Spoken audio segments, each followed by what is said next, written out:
Espada de São Jorge, uma planta tão comum, fácil de achar, que é a Sansevieria trifasciata, no qual tem várias variedades.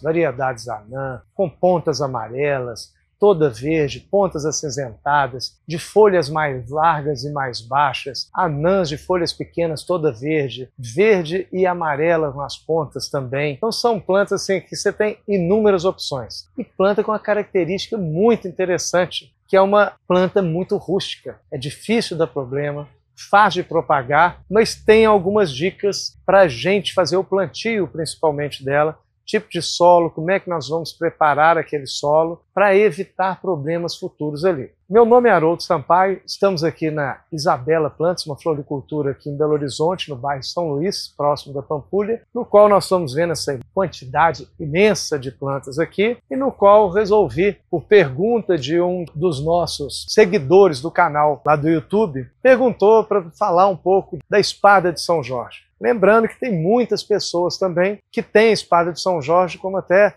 para espantar mal-olhado, plantam na frente de casa e etc. Então tem até ela como uma planta mística para você ter em casa. Então quanto a isso eu não entendo, mas quanto à planta para ser boa, isso nós vamos falar. Então em termos de rusticidade, é uma planta muito tranquila. É uma planta bem suculenta, tem muita água na sua constituição e essas plantas já têm uma característica, que normalmente não é que elas não gostem de água, mas excesso de água, encharcamento de água na raiz, torna-se apodrecer o sistema radicular e dá muito problema. Um problema que a gente vê em muitos lugares onde tem Sansevieria, ali a Sansevieria trifasciata, é principalmente cochonilha de raiz, que é muito difícil a pessoa enxergar na superfície. Tem que ter a prática, cortar um pouco do sistema radicular e ver os insetos agarrados ali no sistema radicular, que prejudicam a planta enormemente, ela não desenvolve bem, e com isso vai sugando toda a seiva e a folhagem vai começando a cair, ficando raquítica, chegando até a morrer se a pessoa não faz o tratamento. Então, vamos falar primeiramente do plantio. Então ela primeiramente pode ser plantada em lugar de meia sombra e até algumas espécies que não têm a borda amarela, que não são variegadas, as verdes mais escuras,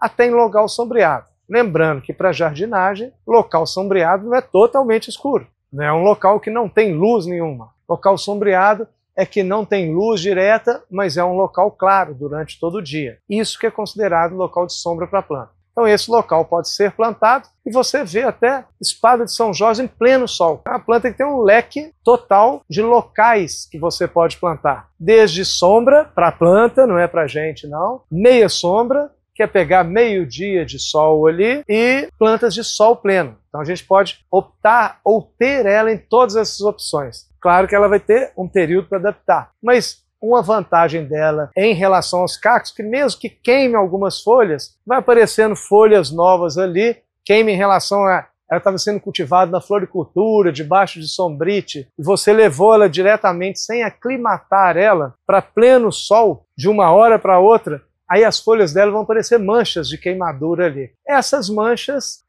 aquelas folhas vão desenvolver, vai nascer outras folhas já adaptadas àquela situação e com o tempo você vai tirar aquelas folhas que mancharam. Se fosse um cacto, aquela mancha ia ficar eternamente ali naquele local. Por isso que no cacto é mais importante a aclimatação do que uma planta que emite folhas novas ali à medida que vai desenvolvendo. Você, com o tempo, aquela folha nova envelhecer, você vai tirar ela normalmente. Então vamos à questão do plantio. Importantíssimo é que naquele solo tem uma boa drenagem, principalmente se recebe chuva aquele local. Então no preparo do terreno eu coloco muita areia grossa lavada, mas muita mesmo, 4, 5 partes de areia grossa lavada para uma parte de solo. Para quê? Para na hora que chover, uma semana, 2 semanas seguidas, a água passar e não ficar acumulada no sistema radicular. Isso é o que causa o maior problema de cochonilha na raiz e apodrecimento do sistema radicular. Então no preparo do solo é importante. Ela pode estar ali no meio de um gramado que recebe água todo dia, mas eu fiz naquele chão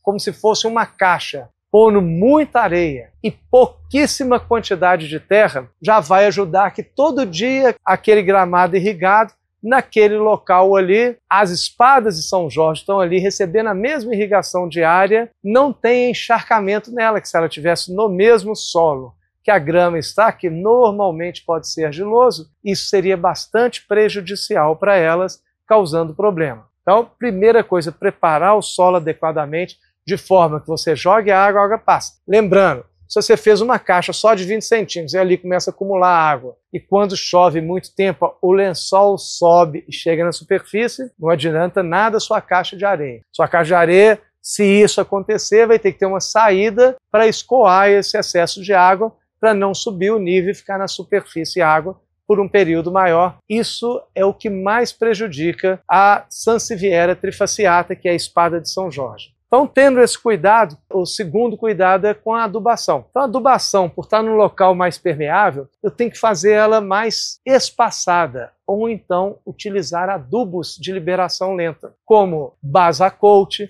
que são fabricantes alemães. Você joga aquele adubo ali e aquele adubo vai ficar 3, 4 meses liberando nutrientes. Porque aquela camada que eu fiz de areia, a água e os nutrientes passam muito rápido. Então aquele adubo é lixiviado muito rapidamente. Caso você não queira fazer o uso, a recomendação é fazer 3, 4 adubações por ano, ali no período chuvoso. Você, em vez de fazer isso, você faz 8 adubações com metade da quantidade, ou às vezes até 16 com 1/4 da quantidade. Então é jogar pouco adubo com uma frequência maior.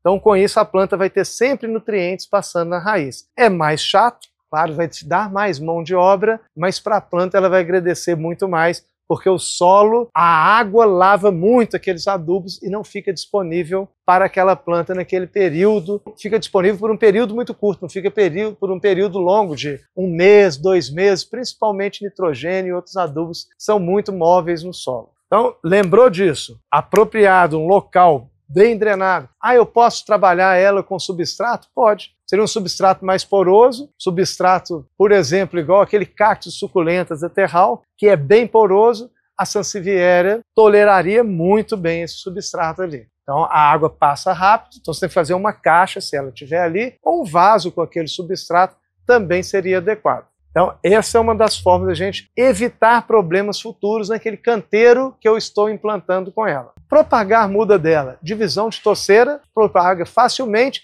Você pode cortar as folhas também e colocar num leite de enraizamento em retângulos. E esses retângulos a gente coloca metade no leite de enraizamento, ali enraiza e brota uma nova muda dali, daquele pedaço de folha. Então é uma planta bem fácil de propagar. E em termos de cuidado e trato, quando você tem hoje essa cochonilha da raiz, primeira sugestão é ver o porquê que está dando, que é uma planta muito rústica. Segunda, tratar. Como você vai tratar? Você pode chegar até tirar e remover todos ou regar com bacilos subtilis, que ele faz um controle muito bom nesses insetos ali. Mas se você quiser tirar todas as plantas, ela consegue e faz transplante muito fácil. Então eu consigo tirar ela com raiz lavada, lavar literalmente a raiz, fazer uma poda, tirar as folhas mais velhas que estão caídas e por fora e fazer o replantio. A porcentagem de mortalidade é muito pequena. Com essas dicas você vai cultivar qualquer variedade, lembrando de Sansevieria, de espada de São Jorge, lembrando que se você for plantar as anãs e quer que ela feche, já planta num espaçamento mais curto, porque ela demora muito tempo a fechar o canteiro. Então você planta elas mais próximas uma outra, de forma que você olhou já está bonito de cara no plantio. Não planta muito longe, que demora até soltar mudas na lateral para formar, vai demorar muito tempo. E depois daquele canteiro você vai fazer outros canteiros maiores, porque eles vão fazendo mudas a longo prazo. Então qualquer dúvida pode fazer as perguntas, estou à disposição ali no canal para as perguntas. Um abraço, dê o seu like, até a próxima aí.